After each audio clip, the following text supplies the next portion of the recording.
Alright, so here we are with Jim from Nunslaughter at CIM 2011. You guys have had a ton of releases all across the board for years now, like over 100. But you guys have 3 full-length albums. Like, why did these 3 albums in particular, why did they get recorded at that time, and what made you make the choice to do that? I think that Hell's, being the first one, was we were at a point where it was time to do it. We hadn't had one yet. We hadn't any luck with labels or anybody really pulling through, so it was at a point where we had investors and we were ready. Oh, okay. But Don was living in Hawaii and I'm living in Cleveland, so that was the worst time for that. The record was recorded transcontinentally. It was shipped back and forth like 2 times. Oh, wow. He sang in Hawaii and I played everything here, and then we mixed it here eventually. But to answer the question more succinctly, it was, I think that it was if you look at the pattern of each record, it's the demos in that era and the new songs with it. So it's just kind of bringing everything up to speed, like as you go through the course. 7 inches are all in between there and around there because they're easy, they're quick. You know, that's why they're easier to do.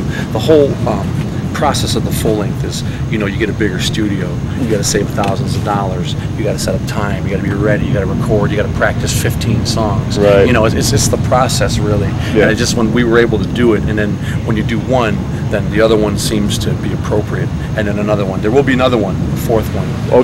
That's what I was talking about before we got down here. Was doing another full length. It was supposed to be a lot of the 7-inch songs that were obscure, and bringing better sound to them, getting them out there. But now I think it's gonna be all new material. There aren't more demos. All right. Well, you guys obviously don't hold back on your material. You release all kinds of shit, even live DVDs and recordings. With so much going on all the time, does Nunslaughter ever feel like it gets burnt out every once in a while, or do you guys just steamroll? Well, it's a lot of it, and believe it or not, we've had the same people now for about, Zach's been in the band about 6 years, but Sean just came back. Sean was on several releases with us back, Supreme Beast era. I think what helps, actually, it's a 2-edged sword. People leaving a lot keeps us searching for more guitarists. It's almost exciting to work with new people, and then that kind of helped out. But like I was mentioning, if we're not doing something, we feel lazy. I guess, and it's just keeping that tempo. You know, it's just what we know. It's easy. Labels take an interest. We have a lot of friends that are bands. A lot of bands out there want to do something. So there's always an opportunity. So we're definitely not an outfit that squanders opportunities. At least not. I mean, if you say let's do a record, our stuff, artwork, music, money, whatever, is in the mail. You know, and then if there's a split or a label comes through or doesn't come through, that's on them. Okay. Well, I recently saw you guys put out a video for the song God, and it was like a very highly polished video with a little storyline. Everything has been like more raw through your career.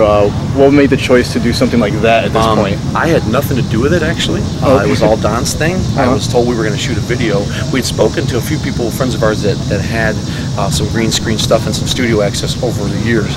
Nothing ever really materialized. This was a fella that is a real professional that we were able to get on loan for a weekend. Said he would mess with it and have some fun, and we were able to do it. It was shot at Hell's Headbanger's office, actually. Oh, really? Like, well, they have a common ground area where they have a lunchroom and some other adjacent offices, and then we were able to utilize all that for the video.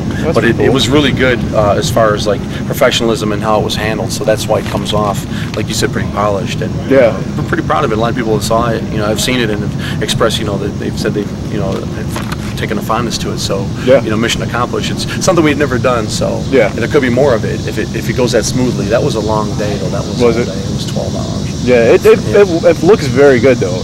I appreciate that. But he's putting in like or the scene where I just said hello by the water fountain. He's putting paper in the lights. Oh, really? You wouldn't see it. Really, just the slightest thing's making the biggest difference, like in everything. I'm like, wow, this guy is into this. All right, so you guys are kind of technically based in Ohio, but you kind of rarely play Ohio or surrounding area. You got to do a lot of European stuff. So at this point in your career, is there a place that you consider like your home away from home when you go play out on the road? Actually, for Europe, it'd be Germany. Because when you go to Germany, when you fly to Europe, Germany's kind of your hub. You land there and you kind of go from there because it's kind of centrally located. So we have a lot of friends there, a lot of places to stay.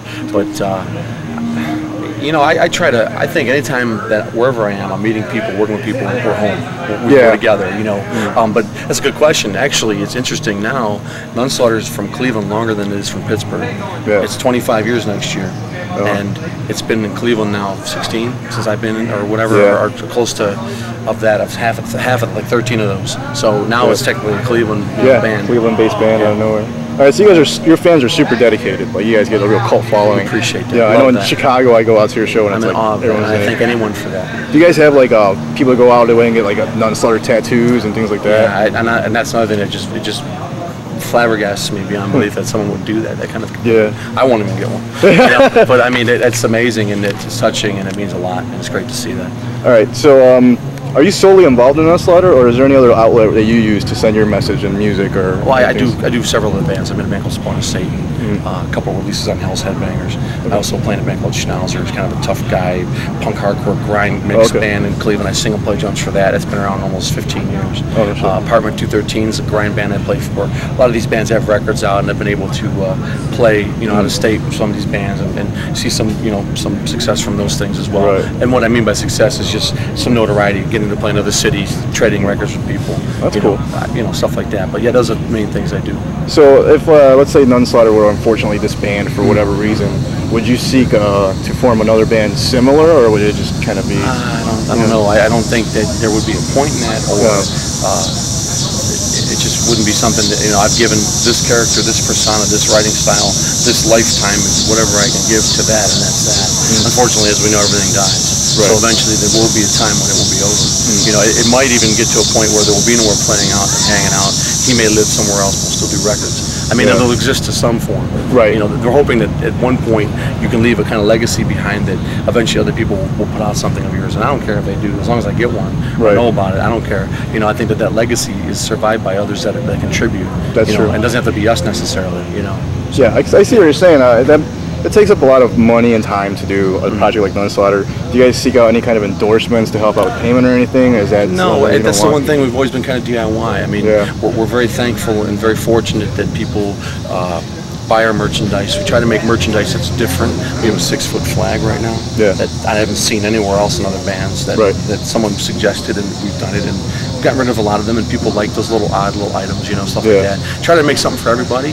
Try to attack as many as forefronts as we can with hey, here's a different kind of patch. You don't like black, or here's white. We got red. We have this. You just try to just have everything that represents any kind of person's prerogative as to what they would like to wear or own or buy. Right.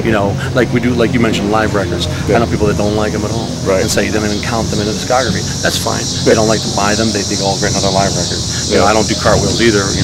When I see them, but it's personal preference, and other people really like them. And, it's just wherever people come from, their particular taste. All right, so what's next for Nunslaughter for the rest of 2011? Well, this is the actual last festival we're doing. Or no, I stand corrected. We're doing these Brights of Darkness San Antonio. Oh yeah, in December. That's been good. A lot of things that we like to do, or I do personally. I do other things, sports-related items in the fall and winter, so I'm not around. I know that we're going to go back home here after this and kind of lay low for a minute, start working on that full length. I think we have some material to review, and I think that we're going to start maybe putting together some things, and maybe decide what the course is going to be for that release. A couple new 7-inches on the way, split with Abigail. Something else is just recorded and submitted, but I don't know where that's going to end up. All right, well, I gotta say that Nunslaughter in the scene today is like almost a living legend. Well, but as far as you've achieved that, what do you think will be your legacy? I think most importantly, it's something that we definitely stand by, and we definitely, definitely hold true to, is we won't change. I mean, granted, it's a little bit different of a band now that it actually is a band. Right. It's not the same as the first demo. But if you listen to the music across the board, some people say same old crap. Some people say, well, hey, they're doing what they've always done. Right. And it'll be dead before it ever changes. Right. And I think that's important. And the two people involved, the main guy and myself being first mate, saying, this is, we understand what the band represents, what it will do, what it can't do. And we just do that. I just seen a lot of bands that I really liked really let me down with changing of styles. Maybe they had to. Maybe they wanted to. We're never going to be in a position where we have to. Right. I think that's the word position. That's the difference between you guys. And we want people to continue to like what we do. I don't care if it's 20 people. I don't want to make different music and make 20,000 more like me. It's not important. Right. I'll keep what I have. I'm very happy with what I have. Awesome. Well, any last words? Anything you want to say to the fans? I'll let you close this out. Have an official website or anything? Oh, that's cool. No, I appreciate that. I don't have any computer hookups, but if you want to write us, I think it's nunslaughter@gmail.com. We have a Facebook. But anybody who's taken the time, be it 1987 to now, that has taken time to listen to us, check us out, have extended themselves to us in any way, we appreciate that. And we'll continue to do our part, and we need you. So it's, you know, it's a two-way street. You know, True. we keep doing it, keep buying them, we'll keep putting them out. You know, All that's right. the phone with it. Thanks so much for the interview. Appreciate it. Thanks a lot, man. Have a good one.